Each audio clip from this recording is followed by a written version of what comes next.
Halo guys, balik lagi dengan Efek Anime. Masih pada pembahasan chapter 1069 kemarin. Chapter ini mengulas 3 pembahasan yang sangat penting, yakni mengenai Awakening Buah Iblis, misteri Buah Iblis, dan strategi yang akan dilakukan oleh Angkatan Laut.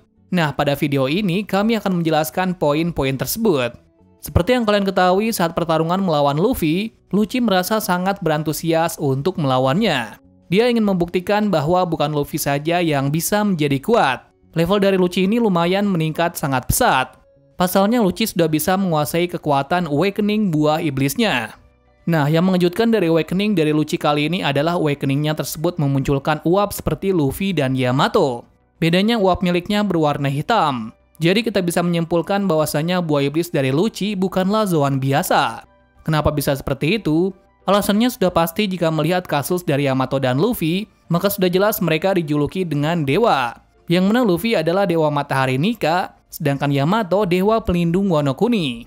Karena dua kasus ini seharusnya kesimpulannya adalah buah kekuatan Zoan Awakening yang memiliki julukan sebagai dewa memiliki uap di sekitar tubuhnya. Menandakan kalau buah iblis ini sangat spesial. Lantas apakah buah iblis dari Lucci juga buah spesial yang dijuluki sebagai dewa? Bila kita melihat cerita dewa kucing dari Jepang, maka ada salah satu makhluk yang memiliki kesamaan dengan buah iblis dari Lucci, yaitu Nekomata. Nekomata merupakan karakter cerita mitologi Jepang yang berbentuk kucing. Konon dalam ceritanya, kucing yang hidup dalam jangka waktu yang lama akan berubah menjadi yokai kucing. Yokai kucing yang satu ini diceritakan sebagai salah satu yokai yang jahat.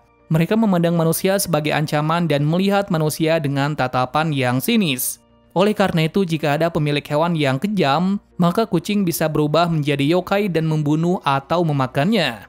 Pasalnya yokai kucing ini merupakan sosok yang pendendam. Mereka akan selalu ingat siksaan seseorang terhadapnya. Nekomata juga merupakan peliharaan dari dewa kematian. Dari penjelasan tersebut entah kenapa Lucci dan buah iblisnya merepresentasikan hal itu. Yang mana sejak awal cerita, Lucci sudah diberi sifat yang sinis dan pendendam. Dan sangat menurut dengan pemerintah dunia terutama Gorosei. Kebetulan Gorosei ini adalah sosok orang jahat dalam dunia One Piece. Jika begitu, maka akan sama seperti legenda dari Nekomata. Yang mana jika dia dipelihara dengan baik oleh majikannya, maka dia juga akan menjadi baik. Namun jika sebaliknya, maka kucing ini akan menjadi jahat. Bila kita melihat dari Lucci saat ini memang sangat jahat dan brutal. Dan satu lagi ialah pendendam. Hal ini bisa kita lihat dari dia yang ingin mengalahkan Luffy dengan kekuatannya itu. Entah resikonya apa, satu hal yang pasti, dia harus bisa membalaskan kekalahannya dahulu. Lantas apakah kekuatan buah iblis dari Lucci termasuk tipe dewa? Bisa jadi ya jika Oda membuat Neko-Nekonomi representasi dari Nekomata. Karena Nekomata sendiri adalah peliharaan dari dewa kematian. Jadi kita bisa menyimpulkan walau bukan tipe dewa, namun dia memiliki hubungan dengan dewa atau apapun itu. Sehingga dari itu Lucci memiliki uap atau awan hitam mengelilingi tubuhnya. Benar atau tidaknya penjelasan ini hanya pendapat kami pribadi. Untuk sekarang, Oda masih belum mengungkapkan secara pasti apa itu awan yang mengelilingi Awakening mode Zoan tersebut. Tapi ada satu hal penting yang berkaitan dengan ini. Hal ini pernah diucapkan oleh Vegapunk tepatnya pada chapter kemarin. Nah, saat pertama kali melihat sosok Luffy yang seperti itu, Vegapunk berkata bahwa prajurit atau pejuang putih itu telah muncul. Yang mana dari ekspresinya saat itu, kita tahu bahwa Vegapunk sangat menanti-nanti kemunculan dari prajurit putih ini. Vegapunk juga terus meminta kejelasan kepada kelompok topi jerami, buah iblis apa yang dimakan oleh Luffy. Saat Nami menjawab buah itu Gomu Gomu no Mi, malah membuat Vegapunk merasa kebingungan. Bagaimana tidak, buah iblis yang disebutkan tersebut tidak ada dalam katalog buah iblis dalam buku kuno. Yang mana transformasi dari Luffy ini disebut sebagai dewa dalam naskah kuno. Informasi mengenai dewa ini sudah dihapuskan dari sejarah dunia. Alasan dihapuskan informasi ini sudah pasti para pemerintah dunia tidak ingin seseorang bisa membangkitkan kekuatan legendaris ini. Jadi sudah pasti informasi mengenai buah iblis yang menurut Gorosei bisa membahayakan dunia sekarang pantas dihapuskan. Nah, yang kami sorot dari pembicaraan Vegapunk adalah prajurit putih. Sebenarnya apa itu prajurit putih? Pastinya kata prajurit adalah melambangkan seorang kesatria pemberani dan perkasa. Arti dari putih sendiri biasanya dinamakan sebagai kesucian dan kebaikan. Jadi kita bisa artikan kalau prajurit putih ini adalah simbol kebaikan di masa dulunya. Dan biasanya jika ada simbol kebaikan, maka pastinya akan muncul simbol kejahatan. kita asumsikan saja dengan prajurit pembela kejahatan, yang mana ini adalah kebalikan dari prajurit putih yang biasanya disimbolkan dengan warna hitam pekat. Setelah kita diungkapkan Luffy dan Yamato memiliki uap hitam, maka pastinya mereka di zaman dulu dikenal dengan prajurit putih atau pembela kebenaran. Lalu di kubu musuh pasti ada yang namanya pembela kejahatan, yang disimbolkan dengan prajurit hitam. Artinya ada kekuatan buah iblis spesial yang dicirikan memiliki uap hitam di tubuhnya. Dan sosok pertama yang ditunjukkan oleh Oda sangatlah pas, yakni Lucci sangat pantas jika diartikan dengan pembela kejahatan. Artinya ada kemungkinan lagi Zuan istimewa lainnya muncul pada saga terakhir ini. Entah siapa mereka, satu hal yang bisa kami pastikan akan berkaitan dengan pemerintah ataupun kubu dari Kurohige. Bagaimana menurut kalian, apakah di masa lalu ada sebuah kesatria seperti penjelasan tadi? Kalian bisa komen di bawah. Terlepas dari semua, masalah ini hanya akan terungkap jika perang Egghead berakhir. Sehingga nantinya Vegapunk bisa menjelaskan kepada kelompok topi jerami tentang sejarah 900 tahun yang lalu serta apa hubungannya buah iblis dan sejarah abad kekosongan.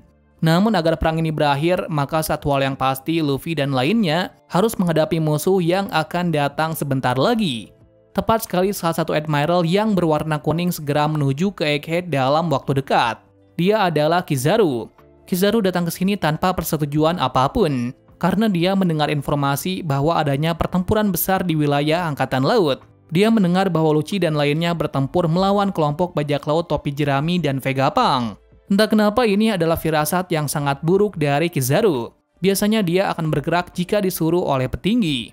Namun kali ini sepertinya ada alasan lain yang membuatnya mau pergi ke sana tanpa disuruh dulu. Alasannya sudah pasti, dia datang ke sana untuk melawan kelompok topi jerami. Lantaran saat arc Wano Kuni dulu, Kizaru juga mau ke sana, namun dihentikan oleh Akainu karena mereka tidak memiliki urusan dengan pulau tersebut. Akibat kesalahannya itu pun membuat pemerintah blunder. Karena apa? Malah Luffy membangkitkan kekuatannya dan mengalahkan Kaido, sehingga Luffy dijadikan Yonko baru menggantikan Kaido. Atas hal ini pun pasti membuat semua Admiral sangat kesal kenapa saat 2 tahun yang lalu mereka tidak membunuhnya. Jika membunuhnya saat itu, maka dunia tidak akan menjadi seperti ini. Jadi dengan alasan kuat inilah Kizaru dengan sigapnya langsung menuju ke sana untuk mengantisipasi hal buruk yang akan terjadi. Yang ditakutkan oleh Kizaru di sini ialah kekalahan dari CP0 pasti akan membuat nama dunia menjadi jelek. Apalagi sekarang banyak sekali kerajaan yang mulai menentang pemerintah dan mendukung pasukan revolusi. Jika nantinya bajak laut topi jerami menang lagi, maka sudah pasti banyak sekali kerajaan yang memberontak dan membela pasukan revolusi dan bajak laut topi jerami. Nah, yang sedang terjadi pada pertarungan dari Egghead ini, dengan kekuatan dari Luffy saja, Lucci sudah kewalahan hanya dengan satu serangan. Kemudian dia menggunakan cara curang dengan merebut kendali dari Seraphim. Cara yang digunakannya adalah membunuh pengendali di atasnya yaitu Sentomaru. Tepat sekali Lucci menikam titik fatal dari Sentomaru dengan Shugan. Di sini belum diketahui apakah Sentomaru benar-benar mati atau tidak. Menurut kami Sentomaru masih hidup walaupun dalam keadaan sekarat dan hampir mati. Dan kebetulan di sini ada chopper jadi nantinya Sentomaru bisa disembuhkan. Yang menjadi permasalahannya apakah mungkin Lucci sudah mendapatkan pengendalian dari Seraphim? Bisa jadi iya, karena pastinya dia tahu tempat di mana chip itu ditanamkan. Dengan begitu, maka dia bisa mengendalikan 4 Seraphim sekaligus untuk menyerang Luffy. Dengan 4 Seraphim tersebut, maka pastinya Lucci tidak akan kesulitan lagi melawan Luffy pada mode awakening-nya. Lalu di sini apakah Luffy akan bertarung sendirian? Tentu saja tidak. Zoro, Brook, dan Jinbei pasti akan membantu Luffy jika musuhnya ada banyak seperti itu. Di mana Jinbei akan bertarung dengan S-Shark atau kloningannya. Zoro akan melawan Kaku dan S-Hawk. Sedangkan Brook akan melawan Stacy ataupun S-Shark. Nah, jika Oda akan membuat pertarungan seperti ini, pasti akan sangat seru sekali untuk ditunggu. Apalagi pertarungan rematch Zoro melawan Kaku. Well, itulah sedikit penjelasan dan prediksi One Piece chapter 1070 nantinya yang akan datang. Mulai dari sini sesampainya Kizaru di Egghead, medan tempur pun akan menjadi besar, sampai salah satu kubu bisa merebut Vegapunk. Terima kasih sudah menonton video ini dan sampai jumpa di video selanjutnya.